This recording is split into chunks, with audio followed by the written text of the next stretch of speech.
लेकिन इसी बीच उत्तर प्रदेश विधानसभा में सीएम योगी आदित्यनाथ बोल रहे हैं, वो सुनिए। में कोई उंगली नहीं उठा सकता। पूरी शुचिता और पारदर्शिता के साथ सारे कार्य संपन्न हो रहे हैं और इसीलिए इन युवाओं को नियुक्ति पत्र देने की उंगली नहीं उठा सकता। पूरी शुचिता और पारदर्शिता के साथ सारे कार्य संपन्न हो रहे हैं और इसीलिए इन युवाओं को नियुक्ति पत्र देने के लिए मैं और मेरे मंत्रिमंडल के मेरे सदस्यगण सभी लोग जाते हैं। माननीय जनप्रतिनिधियों से हम कहते हैं कि वे लोग भी जिले जिले में जाकर के नियुक्ति पत्र वितरण में अपना योगदान दें और हर नौजवान इसके लिए खुश होता है कि साहब सिफारिश के बगैर न केवल हमारी नियुक्ति भी है बल्कि हमें नियुक्ति पत्र भी प्राप्त हो रहा है। यह हमारे लिए हमारे जीवन का सबसे अद्भुत क्षण है। और मैं इस एक तो नियुक्ति की प्रक्रिया सरकारी क्षेत्र में, दूसरा प्रदेश सरकार की जो जीरो टॉलरेंस की नीति है अपराध और अपराधियों के प्रति इसीलिए है जिससे अधिक से अधिक निवेश यहां यूपी के अंदर आए, अधिक से अधिक निवेश आए। ये 40 लाख करोड़ रुपए का जो निवेश है यह उत्तर प्रदेश में 1 करोड़ 25 लाख से अधिक नौजवानों को सीधे सीधे नौकरी की गारंटी दे रहा है। 1 करोड़ 25 लाख नौजवानों को नौकरी की गारंटी दे रहा है और इसमें से 15 लाख करोड़ का अब तक हम जमीनी धरातल पर उतार चुके हैं। 10 लाख करोड़ का पाइपलाइन में है जिसको कभी भी हम ग्राउंड ब्रेकिंग करके इसको भी आगे बढ़ा देंगे। लेकिन प्रदेश के अंदर जो एक वातावरण बना है सुरक्षा का, बेहतर कानून व्यवस्था का, दंगा मुक्त प्रदेश का, आज उसके लिए देश और दुनिया का हर निवेशक प्रदेश में आना चाहता है, प्रदेश में निवेश करना चाहता है और इसी का परिणाम है 12 से 17 के बीच में प्रदेश की जो बेरोजगारी दर थी, अनएम्प्लॉयमेंट रेट था, वह 19% से अधिक था और आज ओझा जी ने स्वयं कहा है कि 2.4 है। ये चीजें दिखाती हैं सरकार के कदम अच्छी दिशा में आगे बढ़े हैं। तीसरा, सरकार ने रोजगार सृजन के लिए भी रोजगार मेले लगाए हैं। स्किल डेवलपमेंट के माध्यम से, पीएम विश्वकर्मा के माध्यम से, विश्वकर्मा श्रम सम्मान के माध्यम से जगह जगह रोजगार मेले लग रहे हैं, जगह जगह कार्यक्रम चल रहे हैं। आज के दिन पर जब रिजर्व बैंक अपनी रिपोर्ट प्रकाशित करता है तो रिजर्व बैंक की रिपोर्ट इस बात को कहती है कि दुनिया के, अब भारत के अंदर उत्तर प्रदेश ऐसा राज्य है बैंकों से लेन देन जिस राज्य का सर्वाधिक है वह उत्तर प्रदेश है। उत्तर प्रदेश का जो सीडी रेशियो है आज के दिन पर, जब हम लोग आए थे तब यह 45 से कम था, 44 के आसपास था। आज यह 60% है। यह दिखता है कि अगर 100 रुपया जमा हो रहा है तो 60 रुपया यूपी के अंदर ही यूपी के नौजवानों को, यूपी के बेरोजगारों को और यूपी के ही व्यवसायियों को यूपी के अंदर अपना रोजगार के सृजन करने, यूपी में नए रोजगार को बढ़ाने के लिए उसका उपयोग इसके माध्यम से 60% से ऊपर आज के दिन पे यूपी का सीडी रेशियो है। ये बढ़ाने की आवश्यकता है। हम मानते हैं इसको 75% से ऊपर होना चाहिए भी, लेकिन हमें विरासत में क्या मिला था? 44%, 45% से भी कम मिला था। प्रदेश के अंदर एमएसएमई सेक्टर जो रोजगार सृजन का सबसे बड़ा माध्यम है मृत प्राय सा हो गया था। आज 1 डिस्ट्रिक्ट 1 प्रोडक्ट के माध्यम से भी हम लोगों ने लाखों नौजवानों को उन्हीं के जनपद में रोजगार सृजन के अवसर भी उपलब्ध करवाए हैं। कृषि सेक्टर में जो रिफॉर्म हुए हैं, जो सुविधाएं मिली हैं, किसानों की आमदनी को कई गुना बढ़ाने का काम किया गया है। प्रोक्यूरमेंट की पॉलिसी ला करके पारदर्शी तरीके से इस प्रक्रिया को आगे बढ़ाया गया है। खेती के विविधीकरण की दिशा में जो सरकार के द्वारा उठाए गए कदम हैं, 23 लाख हेक्टेयर भूमि को जो अतिरिक्त सिंचाई की सुविधा उपलब्ध करवाई गई है, इसने किसानों की आमदनी को बढ़ाया है। और उद्योग कैसे चलने चाहिए, चीनी उद्योग इसका सबसे बड़ा प्रमाण है, सबसे बड़ा प्रमाण है। यह उत्तर प्रदेश जिसको आप चीनी उद्योगों का बेच रहे थे, तबाह कर रहे थे, बंद कर रहे थे, आज 120 चीनी मिलें अकेले उत्तर प्रदेश चला रहा है और उनमें से 100 चीनी मिलें ऐसी हैं जो एक सप्ताह से 10 दिन के अंदर अपना गन्ना मूल्य का भुगतान कर रही है।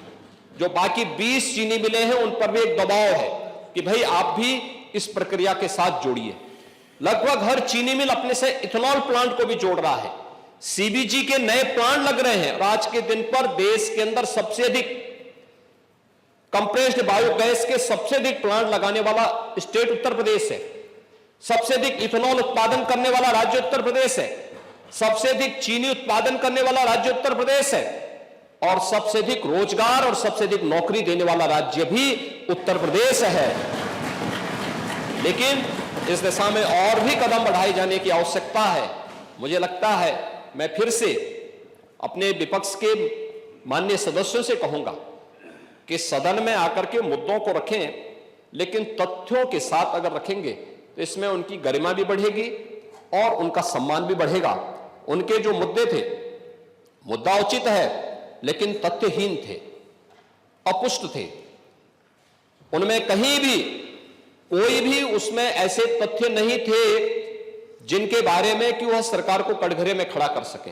सरकार की नीयत साफ है, नीतियां बहुत स्पष्ट हैं और सरकार प्रदेश के हर नौजवान के हित को लेकर के पूरी प्रतिबद्धता और पूरी ईमानदारी के साथ कार्य कर रही है।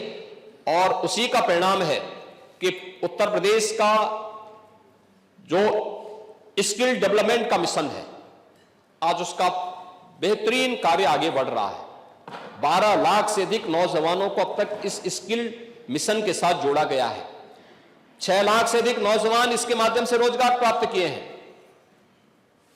कल कांग्रेस के एक नेत्री संसद में फिलिस्तीन का बैग लेकर घूम रही थी और हम यूपी के नौजवानों को इजराइल भेज रहे हैं। वहां पर यूपी के अब तक लगभग 5600 से अधिक नौजवान इजराइल गए हैं निर्माण कार्य करने के लिए और हर नौजवान रहने का फ्री, खाने का फ्री और 1.5 लाख रुपए उसको वहां पे अतिरिक्त मिल रहे हैं और पूरी सुरक्षा की गारंटी भी है। अभी इजराइल के राजदूत आए थे, उन्होंने कहा कि हम यूपी के और भी नौजवान ले जाना चाहेंगे क्योंकि यूपी का नौजवान अच्छा काम कर रहा है। बेरोजगार नहीं, उसकी स्किल की ताकत को दुनिया आज मान रही है।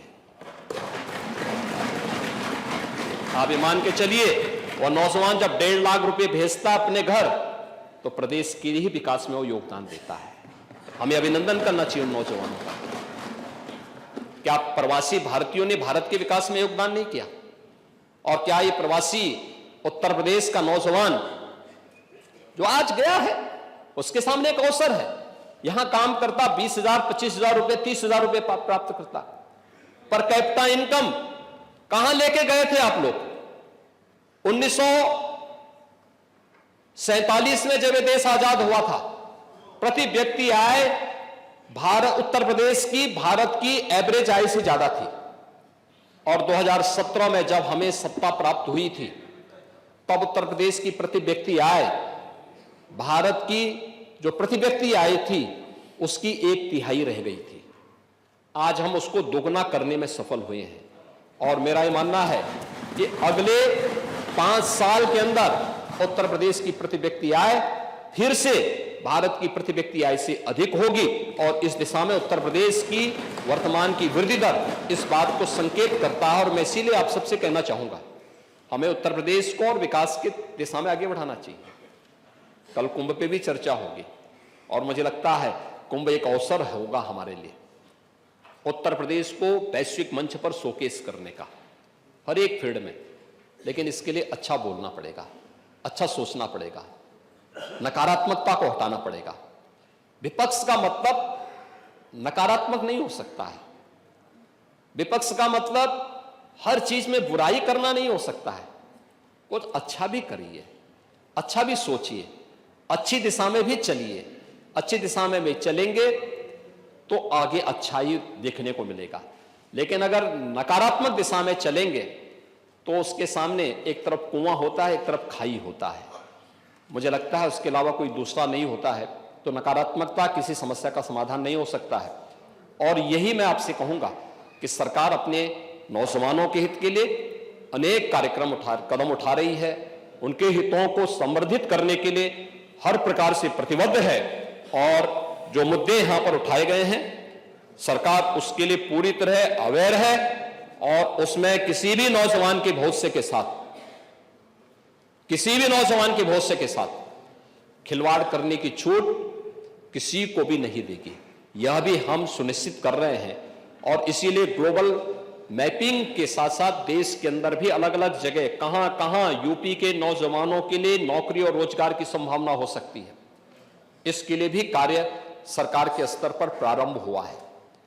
इसमें सामान्य पाठ्यक्रम के साथ साथ दुनिया के अंदर आज के मॉडर्न एज कोर्सेज कौन कौन से हो सकते हैं, ऐसे कौन से आज हमारी जो नेशनल एजुकेशन पॉलिसी आई है वह भी इस बात के लिए स्किल मिशन पे बहुत ध्यान दे रही है और स्किल मिशन इस बात को लेकर के ही है कि जब हमारा नौजवान अपने कॉलेज की पढ़ाई करके या अपने संस्थान से बाहर निकले तो अपने को असहाय न महसूस करे, बल्कि वह अपने को आत्मनिर्भर महसूस करे, स्वावलंबी महसूस करे। और सरकार इसके लिए पूरा कदम उठाने के लिए इसके लिए अनेक सरकार ने कदम उठाए हैं। मुझे लगता है थोड़ा उसके बारे में जानने का, यानी राजनीतिक प्रतिद्वंदिता और विद्वेष की भावना से ऊपर उठ करके थोड़ा उन स्कीम के बारे में, उन नीतियों के बारे में पढ़ेंगे तो आप भी उससे अपने क्षेत्र में खासतौर पर अपनी विधानसभा क्षेत्रों के नौजवानों को लाभान्वित करने में सफल होंगे, उसका लाभ आप ही को प्राप्त होगा। लेकिन अगर आप उससे वंचित रहेंगे तो स्वाभाविक रूप से आपकी हाल वही होने जा रहे हैं जो कुंदरकी में हुआ है। धन्यवाद। मैंने श्री मनोज पारस को सुना। नहीं हुआ, आपकी पुलिस ने किया उधर की।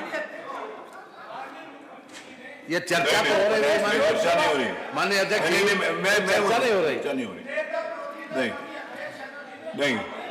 वो चर्चा नहीं हो रही इसके ऊपर। आपने जो विषय उठाया था, मैंने श्री मनोज कुमार पारस को सुना, श्री पंकज पटेल को सुना, श्रीमती पूजा सरोज जी को सुना, माननीय मुख्यमंत्री जी को सुना। ये नियम 56 में नहीं आती, इसलिए अग्राह्य होती। अगली सूचना माननीय उत्तर प्रदेश में ऊर्जा विभाग के अंतर्गत आने वाले दक्षिणांचल विद्युत वितरण निगम एवं पूर्वांचल विद्युत निगम के निजीकरण के किए जाने के संबंध में है। आदरणीय श्री माता प्रसाद जी पांडे। माता प्रसाद पांडे जी बोलिए। ओम प्रकाश जी का नंबर 4 पे है। कौन बोलेगा भाई? बोलो।